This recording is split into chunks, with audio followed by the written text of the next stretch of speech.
If you see the India specific issues, actually, if we want to focus on this jurisdiction, you can just see that employee mobility is a one. We have already shared with that.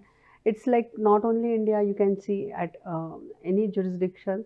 This is one issue which is a very common, and therefore there is always one agreement, that is not the employees are restricted from joining the competitors at least for next 3 or 5 years by the agreement. So that arrangement companies do in their like exit interview. They will clarify to the employee that yes, you are agreeing that, and if you join the competitor, we can take action against you.